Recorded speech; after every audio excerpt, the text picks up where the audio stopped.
리얼미터 이택수 대표님 박수로 모십니다. 네, 안녕하세요. 네, 고맙습니다.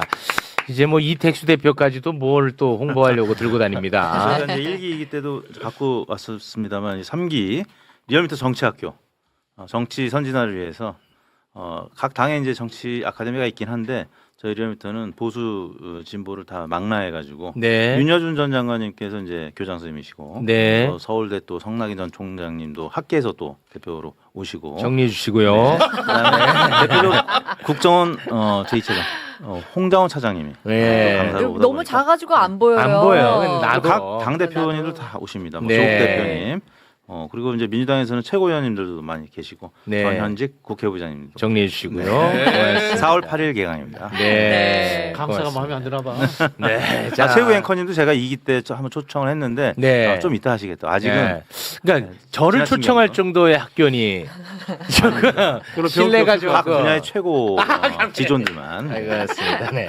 네. 자, 국민의힘이 지금 엄청난 이야기 보따리를 쏟아내고 있습니다. 지금 장난이 아니에요. 따라가기가 어려워요. 따라가기 힘들고요. 분석하긴 더더욱 맞아요. 힘듭니다. 이건 내시경 넣어야지만 내부 상황을 알 수가 있습니다. 네. 국민의힘의 내시경 CBS 이정주 기자 박수로 모십니다. 네. 반갑습니다. 좌파트의 이정주입니다. 안녕하세요. 고맙습니다.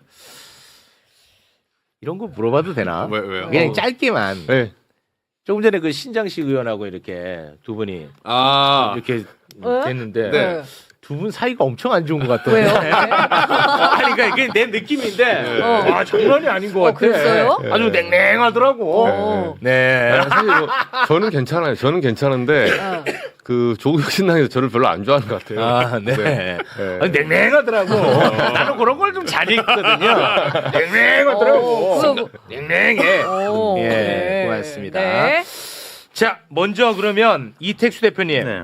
대통령 지지율 그리고 정당 지지율 짧게 잠깐 짚어볼까요? 일단 대통령 국정수행 평가부터 보겠습니다. 네 번째 페이지에 보시면 지난 금요일 날 한국갤럽이 발표한 국정수행 평가가 있는데 갤럽은 지난주 67%를 기록하면서 한국갤럽 기준 최고치를 기록했습니다. 네. 그 전에 MBS가 67%를 기록한 적은 있는데 그리고 이제 오늘 저희 리얼미터가 발표한 국정수행 평가 첫 번째 페이지입니다. 62.2%. 리얼미터는 작년 7월 2주차의 최고치 64.6%였는데 거기에 이제 근접한 그러니까 이제 조사기관들별로 조금 추세는 같은데 네. 절대값은 좀 차이가 있는데 네. 아무튼 리얼미터도 최고치를 향해서 가고 있는데요. 이 정도 되려면 두 번째 페이지입니다. 이 계층별로 다 같이 올라야 되거든요. 네, 네네네. 네. 지금 대구 궁금하다. 경북에서도 긍정 평가가 이제 높아요. 대구 경북에서도 긍정 평가가 높아요. 네, 두 번째 페이지에 이제 제가 붉은색으로 표시한 부분이 대구 경북인데 네. 오차범위 내긴 합니다만 잘 못한다는 분들보다는 잘 한다는 분이 더 많았고 그러네. 잘함이 매우 46.6, 예. 잘못함이 43.7로 대구 경북에서 긍정 평가가 더 높아. 그러니까 전국 다 긍정 평가가 높아졌고요. 와. 그다음에 대구 경북에서 매우 잘한다는 분들도 26.9%. 매우 잘함이 대구 경북에서 26.9%야. 이거는 대단한 대단하다. 거죠. 와. 네. 그다음에 이제 그 다음 페이지 세 번째 페이지는 이제 20대 연령층하고 연령대별로. 그다음에 이년별로 본 건데요. 20대가 네, 궁금하다. 20대도 남녀를 통틀으면 네. 잘한다는 의견이 5대 4 정도로 높게 나타났습니다. 아. 근데 이제 남성들은 이대 남성들은 여전히 좀 팽팽하거나 조사기관별로 약간 아직은 부정평가가 높긴 한데 이대남이. 네, 이대남은 그렇지만 대체로 20대를 전체에 아우르면은 긍정평가가 이미 많이 높아졌고 네. 이대놈도 이제 따라오고 이대놈 아니고요. 아, 이대남. 이게 실수였습니다. 이대놈 그런 식으로 자꾸 함께 갑니다 우리는. 네, 그럼요. 함께. 이대남. 저희 집에 이대남이 둘이 있는데 그다음에 저 이념 성향별로 보면 보수층만 아직 긍정 평가보다 부정 평가 좀 많은데 이 부분도 향후에 좀 더 호전되지 않을까 싶고요. 지금 이재명 대통령 지지율은 아무튼 독특합니다. 보통은 초반에 좀 높다가 점점 낮아지거든요. 네. 아니면 아예 그냥 이명박 대통령처럼 팍 꼬꾸라졌다가 좀 올라가는데 이재명 대통령 굉장히 높은 편에 속하는데 우상향이야. 횡보하다가 다시 올라가는 예. 이런 경향성을 나타내고 확실히 우상향 경향성이 존재합니다. 네. 자, 그리고요. 이런 이제 이유에는 그 뭐 최근 중동 사태 대응을 이제 굉장히 잘하고 아, 있다는 네, 것과 맞습니다. 그다음에 아까 맞아요. 좀 전에 이제 두 의원님 나오셔가지고 이 법안 얘기를 했지만 공소청 또 중수청 얘기도 같이 나왔잖아요. 네. 이게 통과하는 과정에서 효능감을 좀 느낀 것 같아요. 맞아요. 대통령 그다음에 또 잠시 후 소개해드리겠습니다. 민주당의 굉장히 많은 노력이 있지 않았습니까? 뭐 내용도 좀 있었습니다만 그거는 이제 좀 성장통이라고 봐야 되겠죠. 네. 그다음에 정당지도 이제 소개를 해드리면 아, 궁금하다. 정당지도 지난주 갤럽이 46대 20으로 아직은 이제 갤럽은 20%대 초반에 있고요. 국민의힘이 MBS가 국민의힘이 10%대까지 떨어졌는데 아무튼 뭐 이 정도면 갤럽에서 이제 최저치라고 할 수 있겠고요. 네. 여기서 보면은 대구 경북이 이제 6번째 페이지에 나오는데 갤럽에서는 대구 경북이 29대 28로 1% 포인트 민주당이 이겼습니다. 그 전에 이제 지난주에 제가 MBS 소개해드렸습니다만 MBS에서도 민주당이 좀 앞섰거든요. 근데 이제 물론 이 1000명 조사에서 대구 경북이 보시면 98명이기 때문에 좀 일반화하기는 좀 어렵죠. 오차범위가 네네. 좀 크기 때문에. 네. 그래서 그러네요.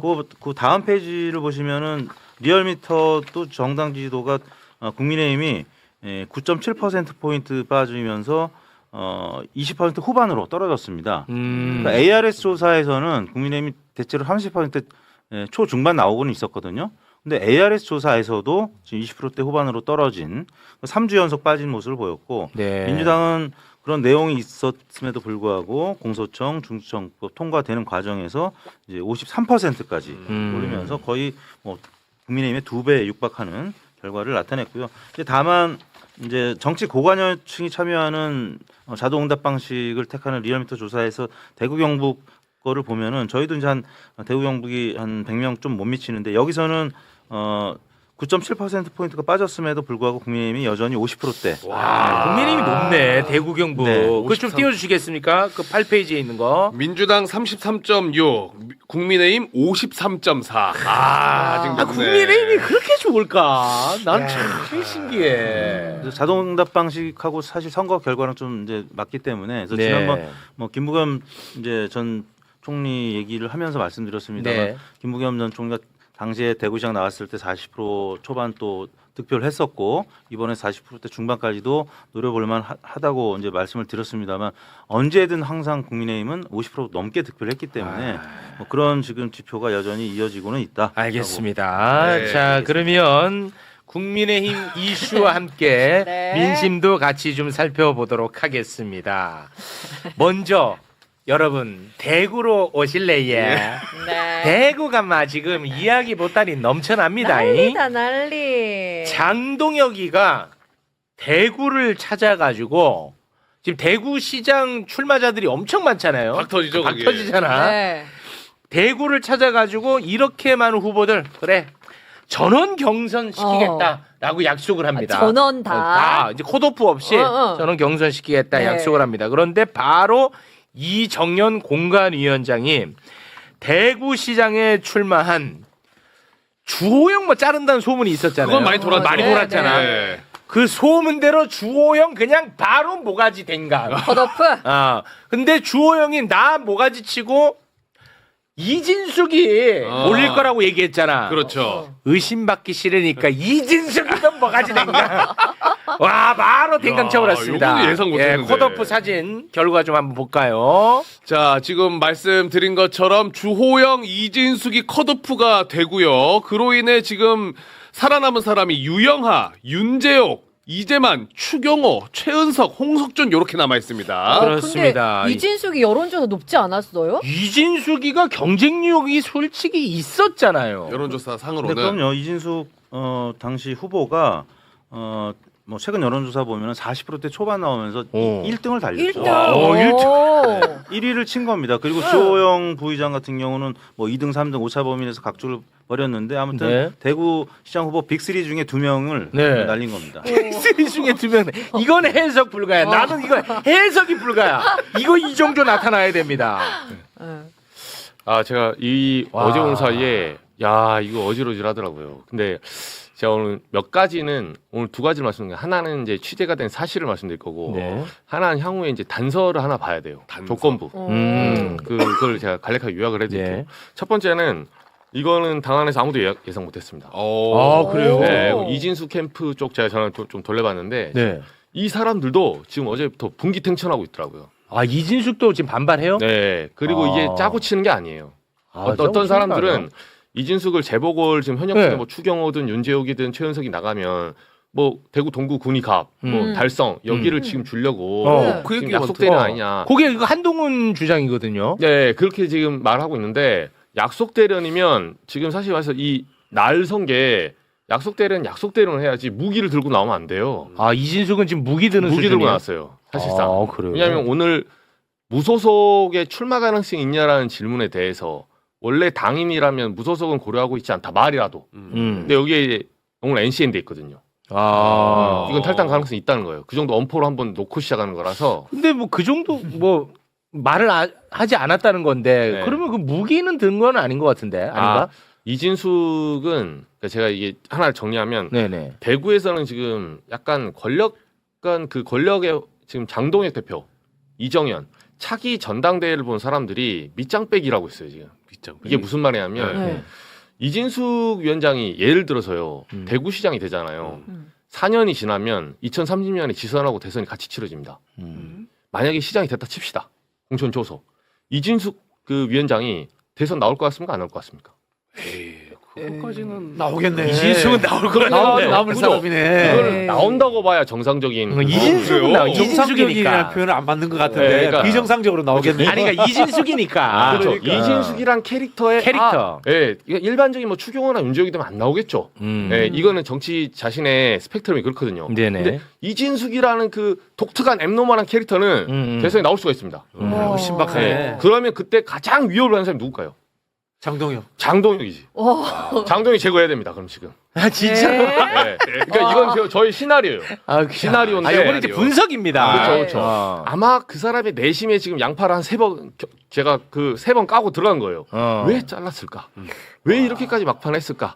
그러면 단기적으로는 첫 번째는 단기적으로는 최대 수혜자가 누구냐면 추경호예요. 추경호. 왜냐면 나머지 저 6명 중에 추경호가 제일 세거든요. 어. 그럼 추경호가 이 작업을 하려고 노력한 흔적은 있어요. 근데 추경호가 작업을 해서 이진숙을 자른다? 추경호가 그럴 힘이 없어요. 아, 그렇겠지. 네, 추경호가 지금 수사받고 있잖아요. 네. 계엄 당시에 전화 맞습니다. 받고. 그래서 추경호도 위험하기 때문에 추경호는 지금 대구시장으로 달아나서 정치 탄압이라는 외피를 써서 현재 계엄 수사를 피해가려고 하는 거예요. 네. 그게 추경호의 1번 목적이지 당을 장악할 힘은 없어요. 객관적으로. 근데 1차적인 수혜자는 이렇게 가면 추경호가 당선될 가능성이 높거든요. 지금 이 현역 중에 추경호가 이깁니다. 쭉 3위였으니까. 그래요? 근데 저는 이게 개인적으로는 지금 요렇게 됐잖아요. 일단은 뭐 나는 분석이 안 되는데 해야 될 거 아니야. 나도 네. 혼자서. 네. 요거 보면은 만약에 요렇게 딱 정리가 됐어요. 그리고 나서 박근혜가 시동 한번 걸어줍니다. 어. 그럼 유영아가 뜨지 않을까? 저도 그 생각을 했는데. 근데 장동혁은 박근혜한테 한번 수혜를 입었어요. 그렇죠. 단식할 때. 그렇죠. 그러니까 그 얘기가 그러니까 박근혜 오른팔이 이정현 공관위원장이고 그렇지. 그 공관위원장이 있는 상태에서 유영아가 나가니까 되지 않겠냐 이 논리잖아요. 네. 그렇습니다. 근데 생각보다 이거는 이제 대구 당원들한테 물어보면 답이 나오는데 박근혜가 저 밑에 있는 지지율을 끌어올릴 만한 파워가 있냐 유영아를 없어요? 없어요. 그 정도는 없다. 없어요. 네, 그 정도는 안 됩니다. 네. 이정주 기자가 대구 당원들한테 물어보니까 이야기가 느낌은 국민의힘 그 소속인 것 같아요. 네. 그렇게 이야기하는데 네. 제가 이제 전직 대구 시민 아닙니까? 네. 전직 대구 시민인데 핵심은 이건 것 같아요. 한동훈이 나갈 만한 지역구를 아예 없애버리는 거 이게 본질인 것 같아요. 아. 이진숙이 예쁘고 조용히 밉고 이 모든 것들이 거기에서부터 비롯된 것 같은데요. 이렇게 보면 이제 경선할 만한 사람이 이제 추경호, 달성군, 그다음에 유영아, 달서, 윤재옥, 달서 요 세 군데거든요. 요 세 사람 중에 하나가 된다고 봐야 되거든요. 근데 이제 달서 지역이 이른바 대구에서 뭐 서울의 강남처럼 잘 사는 지역구가 아니에요.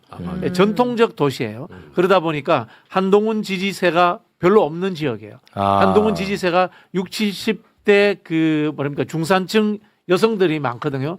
여기에는 이제 그런 인구 분포가 적어요. 한동훈은 이제 이렇게 되면 대구에는 못 나가게 되는 거예요. 네. 그건 일단 달성한 것 같아요.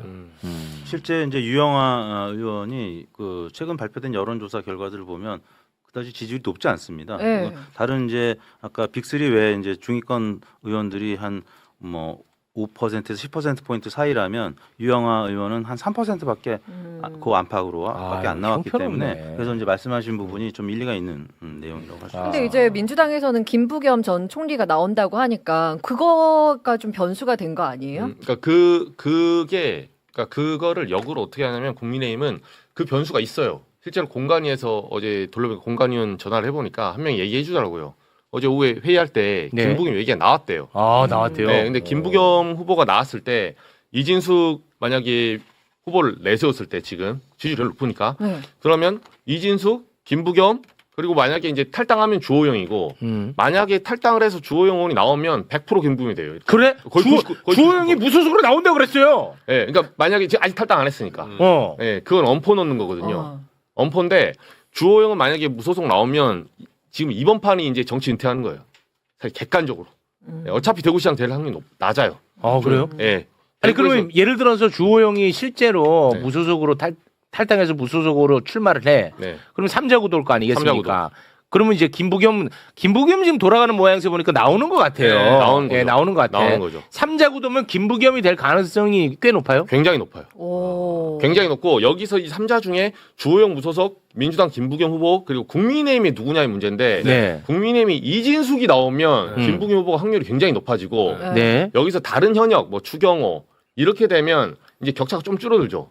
왜냐면 다른 현역의 몰표가 나오거든요. 근데 이진숙 위원장은 지금 당원들 사이에서는 약간 가짜표가 있다는 거예요, 이게. 아 그래요. 막상 돌입하면 이진숙 위원장에 대한 이 여론조사는 국민의힘 주자들을 일렬로 나열했을 때지 민주당 후보를 넣고 돌린 게 아니에요. 네, 제대로 매치를 한번 붙어보면 막상 김부겸 후보가 탄력을 받을 수 있다. 이게 이제 당에서 보는 관측이거든요. 그럼 일단은 주호영을 밀어야겠네.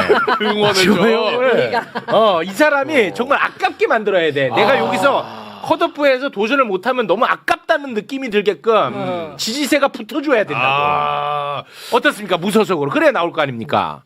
안 나올 것 같아요. 안 나와요? 나요? 그 가출을 한 번 하기 쉬운데 두 번 하기 어렵거든요. 예전에 그 조영 의원하고 저기 유승민 의원 이런 사람들이 가출해서 고생해 봤거든. 그래서 안 나올 가능성이 좀 높다고 봅니다. 아니 근데 그때 이정주 기자가 이런 얘기를 했거든요. 주호영은 어차피 다음 국회의원은 못 된다.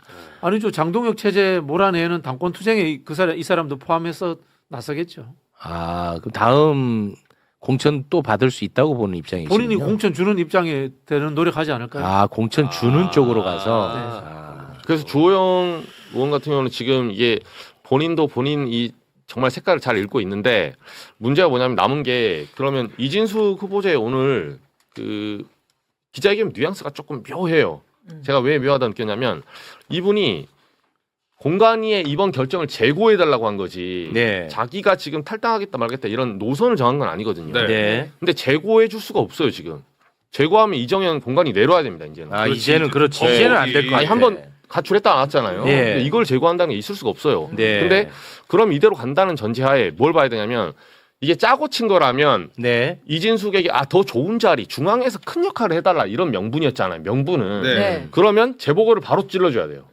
바로. 그러니까 추경호 자리가 됐든 뭐 윤재욱 자리가 됐든 후보가 될 사람이 있을 거 아니에요. 네. 대구죠. 그럼 거기 현역이 빠진 자리에 바로 이준숙을 공천해줘야 되거든요. 아. 이건 경선도 아니 전략 공천 바로 줘야 돼요. 음. 근데 이게 이제 한 달 정도 후에 주거든요. 후보가 다 결정되고 재보고를 한 달 전까지 결정하니까. 근데 여기서 이게 바로미터를 잘 봐야 되는데 저는 안 줄 가능성이 높다고 봐요. 그러면 이거는 사실상 장동혁과 이준숙의 자기들만의 대권 투쟁이라고 이제 그래 해라. 좀 따르지만 해라. 네. 아니 신박해요. 너무 네. 재밌어요. 네. 이게 해석을 많이 주면 오케이.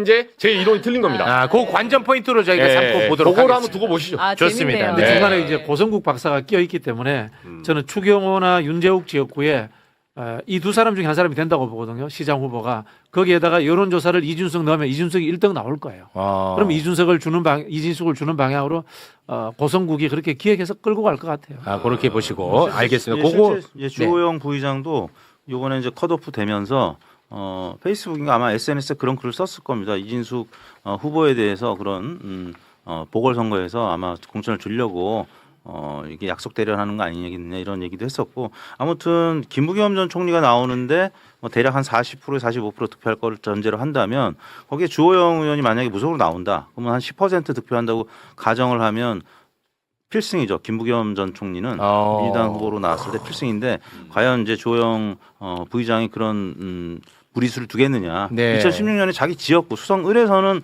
무소속으로 나와서 당선이 된 적이 있는데 대구 전체에서 무소속으로 나와서 된다 이건 좀 쉽지 않은 일이거든요. 네, 그런 얘기는 어디 가서 하지 마세요. 쉽지 않다는 얘기. 그런 얘기 하지 마시라고. 그런 얘기를 왜 하고 다니세요? 그런 얘기는 하지 마세요. 지금 채팅창에서도 예. 주호영 포기하지 마 할 수 그렇지. 있어. 지금 다들 응원. 포기하지 마. 파이팅! 파이팅. 불자들의 힘을 모아서 그렇습니다. 불자로 원래 조영 가겠습니다. 판사님이 과거에 네. 소수 의견도 많이 내고요. 아유, 훌륭하십니다. 민주화 운동하는 사람들한테 우호적이었습니다. 네. 훌륭하셔. 꼭 출마하세요 무소속으로. 고맙습니다. 아니 중진이 컷오프당하고 이렇게 이런 그렇지. 험한 거 보고 참으면 중진이 아니죠. 중진은 아니다. 네. 고맙습니다. 그리고 당선되고 다시 국민의힘으로 들어가면 돼요. 홍준표처럼. 네, 그거 기대합니다. 응원하고요. 지난번에 받아줬어요 복당할 때. 예, 좋습니다. 자, 그럼 이제 부산으로 가볼 텐데요. 네. 야, 부산 이거 진짜 골치 아픕니다. 현직 박형준 시장하고 주진우 의원하고 경쟁하는 구도입니다. 네. 그러니까 이제 박형준이가 아주 다급해요. 뭔가. 그렇다 보니까 윤호개인하고 손을 잡아버립니다. 네. 윤호개인? 소년보 세계로 목사 네. 알죠? 알죠. 네. 소년보의 아들을 공동 선대위원장으로 바로 모셔갑니다. 오. 아들. 네. 바로 와. 이 손영광입니다. 야. 이 윤호개인을 모셔갑니다. 기가 찬다. 기가 찹니다, 진짜. 그런데 이걸로도 이제 안 되겠다 싶었는지 갑자기 삭발식을 합니다. 삭발식. 네. 이게 왜 하는 거야, 근데 삭발? 글로벌 허브 도시 특별법을 빨리 해달라고 지금 제가 찾아보니까 정치하면서 첫 삭발이라고 하는 것 같아요. 첫 삭발이야. 네, 그렇습니다. 내란 때도 안 하던 삭발. 네, 그래서 국회 본청 앞 계단에서 긴급 기자회견 열고 삭발을 저렇게 열었고 이게 지금 상황을 보니까 그러니까 왜 하는 거야? 명분이 뭐야, 명분이? 삭발을 왜 하는 거예요? 그러니까 부산 글로벌 허브 도시 특별법 요거 행안위 통과 좀 시켜달라. 통과시켜달라고? 요건데 제가 쉽게 설명해 드릴게요. 예. 전북은 특별자치도잖아요. 네. 강원도도 특별자치도잖아요. 네. 왜 부산은 특별자치도가 아니야? 이야기를 하는 거예요. 근데 제주는 이제 애초에 된 거고 전북하고 강원은 메가시티를 못 하니까 특별자치도를 해준 거예요. 부산은 원래 그 광역시기 때문에 특별자치도가 돼야 될 이유가 없어. 왜? 부산은 부울경 합쳐서 메가시티가 되면 되는 거야. 그래서 특별자치도를 안 해준 거야. 근데 뜬금없이 지금 와서 이제 삭발하면서 자기 이제 부산시장 나가는 이슈 띄우려고 이렇게 이 특별자치도 이야기를 하는 거예요. 생뚱맞네. 네, 생뚱맞는데 제가 봤을 때는 박영준 시장이 후보 될 것 같아요. 주진우 머리 깎아서? 주진우도 깎아! 누가 제 생각에는 머리 깎으라고 시킨 것 같아. 그리고 소년부 아들 데리고 오라 시키고 그렇게 하면 우리가 당신 한 밀어줄게. 이런 제안이 갔었을 수도 있다고 봐요. 이 그림을 누가 그리는 거예요? 그러니까 지금 부산판이 이제 뭐냐면 오늘 삭발한 이유는 설명드리면 어제 저녁에 결정됐다 하더라고요. 삭발하겠다는 결정. 삭발하겠다는 게. 물론 뭐 저한테 거기서 모든 진실을 말한다고 저는 생각하지 않아요. 네네네. 근데 일단 그렇게 전달을 해줬는데 이 법안은 명분이고 이게 지금 글로벌 허브도 이게 뭐 세제 혜택 기업 이런 게 있거든요. 특구 지정에서. 근데 전재수 의원이 내일 원내 지도부를 만나요. 전재수 의원이 예전에 같이 발의했기 때문에 2024년에 전재수가 대표 발의한 거예요? 같이 같이 공동 발의한 공동 부산 발의한 거예요? 의원이니까. 예. 근데 내일 원내 지도를 만나서 민주당이 이거를 행안위 상임위에서 통과시킬 가능성이 높아요. 전재수 의원이 가서 부산 좀 해주이소. 그러면 통과시켜. 윤건영 의원은 이제 해주는 거야. 어. 그러면 그 공을 다 전재수 의원이 갖고 간다는 거예요. 그래서 해가 뜨기 전에 바로 앞에 서 있으면 돼. 지금 이제 일출이 되니까 내가 여기 이거 정확하다. 내가 들어보니까. 그렇죠. 날짜가 나와 있어요 이게. 내일 아침에 아. 원내 지도부 전재수 의원이 예약을 해놨어요 지금. 계획 잡혀 있어요. 그거였구나. 그 박형준이 엄청 교활한 수를 쓴 거. 그렇죠. 사람들은 모르니까. 모르지. 나도 네. 몰랐으니까. 네, 가서 그냥 반발짝 빠르게 내가 그 앞에 서 있으면 내가 해를 띄운 게 되잖아요. 그래서 그 전략을 쓰는 와. 거예요. 아니 실제로는 전재수 삭발해. 아니 이거는 진짜 너무 억울하잖아. 억울하다. 이거는 아니 민주당에서 반대도 안 하고 도와주는데 왜 삭발을 해요? 아니 이 공을 아무것도 아닌 박형준이가 갖고 갈까봐 그래요. 그래도 부산시장 안 돼요, 박형준이. 안 걱정하지 돼요? 마세요. 아니 후보까지 근데 될 거예요. 진실은 알아야 될 거 아니에요. 그래요. 아니 응. 이거는 많이 알려야 될 것 같은데. 그렇죠. 이제 그런 스케줄에서 오늘 반발적 발언에 좀 작전을 짠 거고 부산 시민들의 전반적인 여론이 박형준 시장에 대한 무능에 대한 부정적인 여론이 많아요. 실제로 부산에 보면. 아 그래요. 그래서 그걸 돌파해야 되는데 내가 이렇게 삭발까지 한다. 이거 하고 이 다음에 이제 주진우가 이제 이게 이제 극우파 매치 한번 하는 거거든요. 네네. 주진우랑 이제 박형준이 왜냐하면 이게 초반에는 그 경선 초반에는 7대3이거든요. 당원 비율이 높아요. 위로 올라가면 본선에서는 5대5지만 그러면 소년부 아들은 경선용이네. 그렇죠. 그래서 경선 선대위원장을 데려온 거예요. 와, 진짜 교활하다. 와. 나름의 전략가가 붙었네. 그러니까 제가 어떤 기획자가 이걸 제안을 했다라고 보는 게 자, 대구에 한동훈이 나갈 자리가 없어졌어요. 네. 그렇죠? 그럼 이제 한동훈은 부산을 기웃거리게 돼. 부산에서 해운대가 한동훈이 나가기 제일 좋은 자리야. 주진우 자리. 주진우 자리. 주진우 이제 공천 못 받는 거예요. 그런 흐름으로 저는 누군가 기획하고 있다고 봐요. 그러면은 이것도 역시 결국은 한동훈 들어갈 자리를 막는 전략. 그렇죠. 그런 상황에서 박형준을 밀어줘야 되는데 우리가 밀어줄 테니까 당신도 한번 액션을 취해봐. 우리 편인 것처럼 소년보 아들 데리고 가고 삭발도 하고 이렇게 이제 서로 이제 짜고 치는 거예요. 분석이 뭐 사실인지 아닌지 모르겠는데 되게 재밌다 분석이. 또 일리가 있어 보이네. 부산이 사실 본선에서 지금 전세수 이제 장관께서 지지율이 워낙 높다 보니까 네. 국민의힘에서는 굉장히 어려운 지역으로 이미 분류가 돼 있단 말이에요. 그러니까 대구 경북 외에는 지금 국민의힘이 다 어렵잖아요. 근데 이제 PK 지역에서 전재수 장관 치고 나가니까 일단 본선에서 박형준 시장이 뭔가 좀 선전을 하려면 중도 확장을 해야 되는데 그래서 캠페인도 못 하고 있다가 갑자기 주진우 의원이 치고 올라오니까 네. 일단 본선은커녕 지금 경선이 문제인 거예요. 그러다 그러네. 보니까 생전 안 하던 삭발까지 한 겁니다. 있습니다. 그만큼 오죽하면 안녕하십니까, 지금 얼마나 최욱입니다. 어려우면 또 소년모 목사 아들까지 영입하고. 근데 이거는 사실 본선에서는 박 교수님 말씀하셨지만 마이너스 분명히 일이야. 패착이 될 수 있는 카드거든요. 줄이야. 이거는 그리고 네. 이거 심판 받아야 되고 이 짓 하는 거는 이 반드시 심판 받아야 돼. 맞아요. 아무리 그 부산시장이 되고 싶다고 해도 이런 것까지 합니까? 근데 오히려 본선에서는 지금 멀어지는 이제 카드가 될 수가 있고 최근 들어서 주진우 의원이 지금 지지율이 막 치고 올라왔단 말이에요. 팽팽하거나 아니면 국민의힘 지지층에서는 오히려 뭐 조금 열세인 오차범위이긴 합니다만 네. 사실 박형준 시장은 자기가 이제 교수 출신이고 그다음에 체급이 굉장히 높다고 생각합니다. 왜냐하면 이분은 옛날부터 정치하시던 분이고 네. 주진우는 초선이잖아요. 그러니까 체급이 안 맞는다고 아예 상대를 안 했는데 지금은 상대를 안 할 수가 없는 상황이 된 겁니다. 그러니까 네. 머리도 밀어야 되고 지금 모든 카드를 다 써야 되는 거죠. 네. 대신에 이제 본선이 점점 어려워질 것이다. 알겠습니다. 박형준 시장은 진짜 아까 박지원 부장 말씀하신 대로 이게 스텝이 꼬인 게 왜냐면 그 윤어게인들 그러니까 오세훈하고 박형준이 협공을 했어요 지금까지 전륜해라 중도로 가자 뭐 장동영 막 1심 판결 나오면 뭐 하는 짓이냐 막 하다가 본인이 세이브 코리아 주도한 아들을 지금 영입해가지고 진짜. 와, 지금 이런 진짜. 거 하고 있다면 이란 쳐들어가면 안 된다 뭐 야, 우리가 대박이다. 평화주의 해야주는데 트럼프 아들을 영입해서 지금 선거를 치르는 거예요 사실상. 대박이야. 그러니까 경선이 다급한 거죠. 와. 그렇죠. 그러니까 이 메시지를 잘 못 내는 거예요. 그 뭐 아들하고 아빠는 다르지 않나 저한테 그러더라고요. 아이고 장난칩니까 지금? 이 아들이 세이브 코리아 거기에 기여를 한 친구예요. 장난칩니까? 집회 바른 연합 그 청년회의 하면서 제가 봤을 때 누가 중간에 끼어서 장동혁하고 박형준을 이렇게 화해시킨 것 같아요. 화해시킨 것 같아요. 한동훈 못 나오도록 하자라는 부분에서. 그게 진실인지 아닌지 모르겠지만 상당히 설득력 있어요. 그러니까. 교수님 아니 지금 말씀이. 부산에 그 전재수 의원 지역구는 북구 갑인 걸로 아는데 그쪽에는 한동훈이 나오면은 삼자구도에서 이길 수가 없어요. 민주당이 되는 삼자구도는? 지역이에요. 근데 해운대에는 아까 말씀드린 것처럼 중산층의 노령층 여성표가 많은 지역이에요. 네. 그러다 보니까 한동훈이 나올 가능성이 있는 데거든. 알겠습니다. 자 오늘 뭐 경남지사 울산시장 요쪽도 좀 봐야 되는데 시간 관계상 오늘은 여기서 마무리를 짓고요. 저희는 또 부동산 이거 맞아요. 정상화 네네. 시켜야 되거든요. 네. 여기 3월 걸었거든요.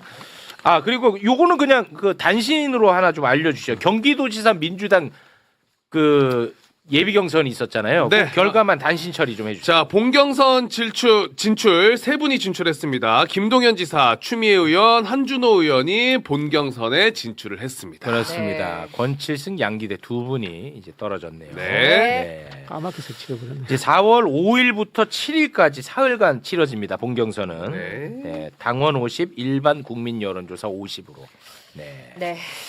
자, 그러면 세 분 여기서 인사드리고요. 저희는 부동산 살려야 돼요. 맞아요. 부동산. 네. 부동산. 네. 세 분 대단히 고맙습니다. 네, 고맙습니다. 감사합니다. 자, 이재명 대통령의 부동산 정상화에 대한 의지는 아직도 확고하다는 것이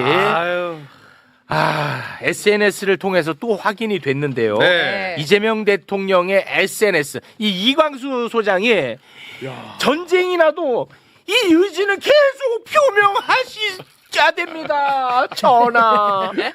통촉하여 주시옵소서. 눈물로 애원을 했었거든요. 네. SNS에 또 글을 올렸습니다. 함께 살펴볼까요?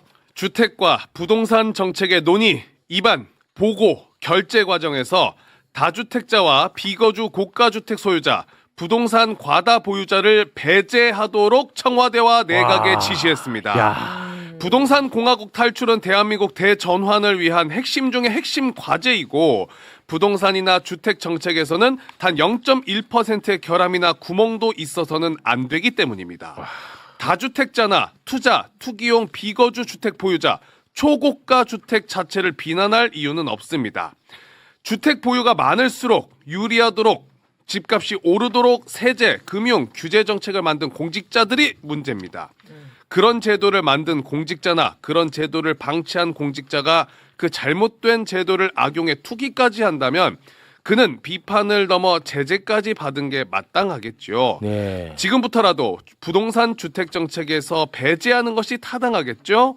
부동산, 특히 주택 가격 안정은 이 정권의 성패가 달린 일이고 대한민국의 운명을 가르는 일입니다. 이광수 대표 박수로 네. 모시겠습니다. 네, 안녕하세요. 와. 이 의지를 계속해서 보여야 된다. 불과 얼마 전에 매부쇼 나와서 또 강조를 한번 하셨는데, 야, 마치 뭐 두 분이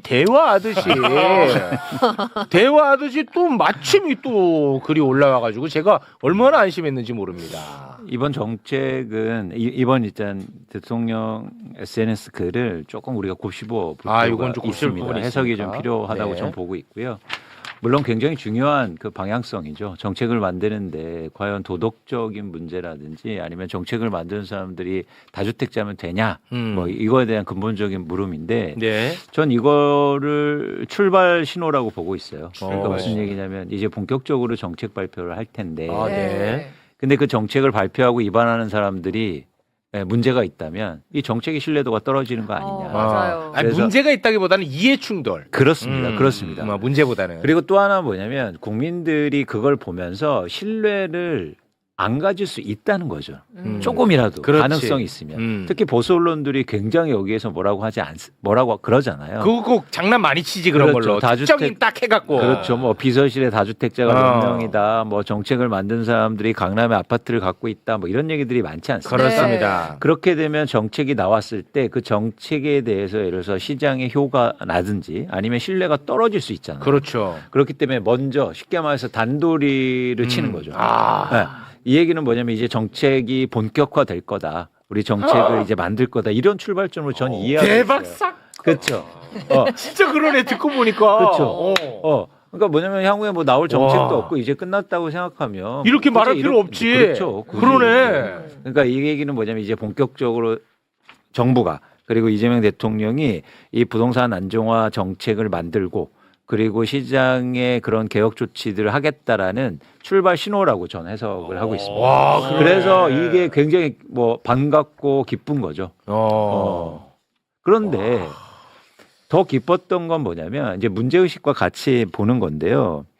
그러니까 최근에 제가 계속 말씀드렸듯이 강남 아파트를 중심으로 해서 가격 하락이 이어지고 있고 네. 그리고 시장에서 뭐 조금 안정화되는 거 아니냐 이런 기류가 있잖아요. 네. 그리고 또 하나 뭐냐면 다른 큰 문제들도 많다. 음. 이런 얘기들을 하면서 부동산에 대해서 조금 동력이 떨어지는 거 아닌가 이런 우려를 개인적으로 제가 갖고 있었지 않습니까? 했었잖아요. 네. 그런데 4번 한번 보실래요? 4번. 뭐냐면 뭐 그런 제가 움직임을 우려해서 말씀드린 건데 네. 갑자기 청와대에서 이런 얘기들이 나온단 말이죠. 보유세 인상 검토 안 한다. 최후의 수단이다. 그러니까 이걸 보면 뭐냐면 제가 계속 이걸 강조하지 않았습니까? 그리고 뭐냐면 이 말을 잘 살펴보면 부동산 가격이 이제 오르면 나 뭔가를 할 거야 라고 해석할 수 있고 그렇게 얘기를 하고 있다. 그게 가장 위험하다고 항상 말씀하셨고. 그렇죠. 자산시장에서는 뭐다? 미리 정책을 만들어야 되고 그래야 네. 사람들이 거기에 신뢰를 갖고 행동하잖아요. 근데 가격이 이미 다 오른 다음에 뭐가 도입되면 이게 뭡니까? 통하지 않는다는 거죠. 그렇습니다. 그런 측면에서 미리 해야 되고 정책을 만들어야 된다고 말씀을 계속 드렸는데 청와대에서 최근에 이런 발언들이 계속 나온다는 거죠. 그래서 저는 사실 걱정이 된 거예요. 네. 이게 또 다시 그냥 말로만 끝나는 것도 아닌가. 그리고 아무것도 안 하고 마치 이제는 가격이 안 오르면 그냥 넘어가겠어라고 생각하는 거 아닌가. 그런 걱정이 되는 이런 상황에서 대통령의 그런 SNS의 방향이 이제 발언이 의미가 굉장히 컸다라고 일단 판단하는 겁니다. 아유, 네. 너무 좋습니다. 자, 그러면 하나하나 뭐 짚을 부분. 그렇죠. 일단 이제 최근에 시장의 가장 큰 이슈가 뭐냐면 이제 2번을 보시면 2번. 공시가격이 발표가 됐어요. 네. 공시가격. 네, 공시가격이라는 건 건물과 토지의 공식적인 가격을 정부가 발표하는 거예요. 네. 그래서 이 공시가격을 기준해서 쉽게 말해서 세금을 부과하는 거죠. 그렇지. 네. 그래서 공시가격이 서울을 기준으로 해서 18.67%가 상승했단 말이에요. 이게 평균이잖아요, 근데. 그렇죠. 예. 근데 집값이 오르면 당연히 공시가격이 오르는 거예요. 네. 집값이 올랐다, 집값이 올랐다는 얘기예요. 네. 그리고 지역별로도 오른 지역은 굉장히 많이 올랐지 않습니까? 네. 그렇기 때문에 이제는 세금도 당연히 증가해야 되는 건데 또 굉장히 많이 뭐 전문가들 언론 할 거 없이 이제 보유세 폭탄이다는 얘기가 나오기 또 시작했단 말이에요. 네. 보유세가 30% 40% 증가하고 있다 이런 얘기가 나오고 있다는 거예요. 그래서 저희가 한번 문제 지적을 한번 해보자는 거죠. 일단 우리나라 공시가격은 주택 가격에 실제로 거래되는 매매 가격의 평균적으로 69%밖에 안 돼요. 아, 그래요? 맞아. 네. 맞아. 그러니까 예를 들어서 10억 원에 거래되면 세금을 내는 공시가격 기준은 7억 원으로 계산된단 말이에요. 그럼 왜 네. 그렇게 하냐고. 진짜. 왜 그러는 거예요? 공시지가는 왜 낮는 거예요, 이렇게? 그러니까 부동산 갖고 있는 사람들 우대해 주는 거예요. 그러면은 거기에 맞춰져 있었어. 그러면은 예를 들어서 열심히 노동해서 버는 근로소득도 엄청 깎아주지. 왜? 나도 좀 그래 깎아줘라. 그건 하나도 안 깎아주고. 아니 그 나는 이게 매번 이상한 거야 이게. 이상하죠. 항상 이런 게 통용돼요. 부동산만 가지면 네. 뭔가 봐줘, 깎아줘, 세금도 줄여줘. 아 좋다 이거예요. 그 좋다 이거 여기가 좋다 이거야. 뭐가 그렇게 좋냐? 잡아. 아니 좋지가 않아. 안 사실은. 좋죠. 안 좋죠. 그래. 그러면 이런 게 이제 그동안 있었으니까. 있어 왔어. 근데 집값이 올랐어요. 평균적으로 18% 19% 올랐잖아. 어. 그래서 이제 보유세도 많이 낼 거 아니에요. 네. 그럼 얼마나 증가했는지 한번 보자고요. 3번 보세요. 자, 그렇게 많이 증가했다는 게 이제 위에부터 보면 이제 지역 뭐 다 보실 수 있으니까. 네. 60 그러니까 이거의 매매 가격을 제가 따로 조사해서 그 적어드린 거예요. 네. 빨간 걸로. 네. 공시가격은 따로 있는 거죠. 아. 예, 이해하셨죠? 네네. 그러면 제일 위에 있는 아파트가 공시가격은 훨씬 적지만 매매 가격이 60억 원이에요. 와. 근데 보유세가 1년 동안 2,855만 원을 내요. 근데 지난해보다 증가했다고 이제 계속 얘기하는 거죠. 그리고 두 번째 보세요. 매매 가격이 70억 원인데 2,919만 원을 이번에 보유세를 낼 겁니다. 재산세하고 종부세 합친 금액이에요. 자, 한번 세 번째를 볼게요. 매매 가격이 25억 원인데 자, 이때부터 갑자기 보유세는 뚝 떨어져요. 그러네. 1년 동안 439만 원을 내요. 그럼 한 달 동안 얼마 내는 건 줄 아십니까? 12로 나눠주면 36만 원이에요. 오. 아니 근데 이게 보면은 네. 집값 그냥 집 샀다는 이유 하나만으로 10억 이상 올랐어 1년 사이에. 네. 그러네. 그런데 늘어나는 세금은 나는 10억 이익을 받는데 이게 1,000만 원 정도 늘어나. 그렇죠. 이 뭐 하는 겁니까 이게? 그러니까 올라가는 가격이 올라가는 것만큼 세금이 따라붙지도 못해. 그래서 제가 와. 공정하냐를 계속 묻고 있는 거예요. 한국의 보유세. 재산세나 종부세가 과연 공정한 거냐. 여러 가지 차원에서 공정하지 않다는 거죠. 그리고 부담스러운 수준이냐. 서울의 아파트에 25억 원을 들고 있으면 보유세를 1년 동안 439만 원을 낸다고요. 그럼 한 달에 얼마인 줄 아십니까? 36만 원이요. 36만 원. 대학가 평균 원룸의 월세가 얼마인 줄 알아요? 62만 원이요. 월세가 예. 월세 절반 내냐? 그런데 보유세 39만 낸다고 와. 난리 칩니까? 저 고시원 살 때도 45만 원이었어요. 와, 고시원 사는 서민들을 위해서 그렇게 난리 쳐줬냐? 맞아요. 아니 이번에 이게 말이 됩니까? 이게 공시지가 올라간다고 사람들이 엄청 겁냈었거든요. 근데 난리가 여기 지금 났었잖아. 보니까 17억. 나도 걱정해줬어. 어. 하도 겁내니까. 근데 17억 원짜리가 이제 475만 원 예상된다는 거잖아요. 네. 맞죠? 네. 낼만 하네요, 이 정도는. 1년에 100만 원 느는 거야. 아, 그러네. 아 이거 매달 36만 원, 40만 원 안 돼요. 아. 집값이 그렇게 네. 올랐는데 집값은 그런데 4억 보유세 올랐는데. 조금만 올리면 뭐라고 하는지 아십니까? 청와대에서 하는 걸 보세요. 최후의 수단 정치인들 맨날 보유세 올리면 난리친다. 이걸 보세요. 그러니까 이 프레임에 너무 익숙해졌나 봐. 맞아요. 보유세만 두려워해. 아니 대학가 원룸 월세보다 낫다고요. 와. 아니 근데 이거 이 3페이지 이 자료 있잖아요. 여기 84제곱미터. 이게 그 60억 원 이거 맞아요, 근데? 맞습니다. 84제곱미터인데 60억이에요? 네. 아니 왜 이렇게 비싸 근데? 이렇게 올랐다는 거예요. 와, 진짜. 63 빌딩 한 채가 60억 같은데. 아니, 이렇게 비싸다고? 최근 매매 가격이. 네. 와, 엄청 그래서 비싸네. 이재명 대통령이 평균 2억 원짜리 아파트가 이게 말이 되냐. 평당. 네, 평당. 와, 비싸다. 진짜 비싸다. 진짜 이거는 좀 심하다. 그런데 거기에 보유세 조금 1,000만 원 올랐다고 지금 난리 났습니다 또. 아, 뭐 이게 진짜 보유세 너무한다, 폭탄이다 또 이러고 있고요. 너무 그 사실 잔인한 기사입니다. 그 기사가. 그렇죠. 예. 그럼 월세 한 번도 걱정해 줬냐고요. 언제 해줬냐? 진짜. 그래서 저희가 제가 왜 보유세를 계속 강조하냐면 한국에서 보유세를 이 부동산 현황 지금 상황에서 보유세의 정상화를 통하지 않고는 대한민국 부동산 시장의 정상화, 가격 안정을 이룰 수 없다는 얘기를 계속 강조하는 거예요. 이게 완전 종이 호랑이 아닙니까 지금? 그러네. 누가 아파트를 누가 주택을 투자나 투기 목적으로 사지 않겠어요. 그렇지. 돈을 뭐 세금도 거의 안 내는데. 세금도 안 내고 집값은 올랐는데. 집값은 뭐 한 번 오르면 엄청 올라. 네. 예, 누가 안 사겠어? 그랬더니 막 대출 일으켜서 사업자 대출 받아서 그냥 뭐 아파트 사는 거죠. 이거를 대대적으로 고치지 않으면 근본적인 개혁이 전 불가능하다고 보는 그러네. 겁니다. 네. 그런데 이 방향성을 분명히 이재명 대통령이 이야기하고 있다는 거죠. 네. 5페이지 한번 볼게요. 자, 이걸 계속 보여드리는 이유가, 그러니까 이재명 대통령이 발언했기 때문에 글을 썼기 때문에 자본주의 사회에서 집을 여러 채 가지는 것은 자유지만 그로 인해 파생된 사회 문제에 대한 책임은 지워야 한다. 그렇지. 그래서 파생된 사회 문제는 뭐냐? 다주택자라든지 투자나 투기 목적으로 사는 사람들이 너무 많으니까 집값이 엄청나게 올랐다. 그래서 무주택자나 서민들이 힘들어한다. 그게 파생된 사회 문제잖아요. 네. 그럼 거기에 대한 책임은 뭐냐? 바로 이거라는 거예요. 팔면서 내는 세금보다 들고 버티는 세금이 더 비싸도 그렇게 할 수 있을까? 이 문제 제기를 한 거예요. 그럼 그렇지.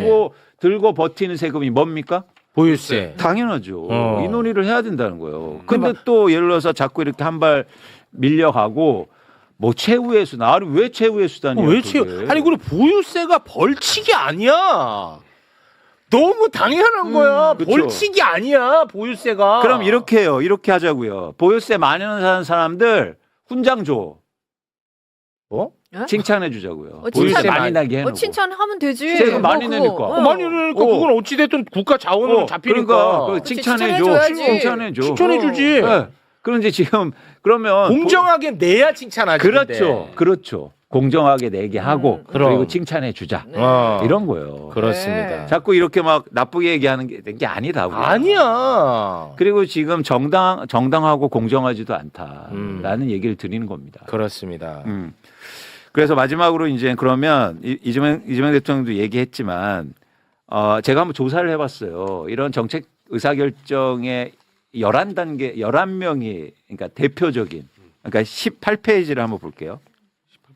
18페이지가 그냥 8페이지. 8페이지. 대통령부터 각 부서에 부동산 정책의 핵심 의사결정 정책 담당자들 네. 제가 그래서 다 조사를 해봤습니다. 오. 다주택자가 몇 명인지 그리고 윤석열 정부하고 비교를 해봤어요. 네. 다주택자가 지금 이재명 정부 다주택자 2명 그다음에 1주택자인데 강남의 아파트 보유자 4명 그다음에 1주택자 3명 무주택자 2명이요.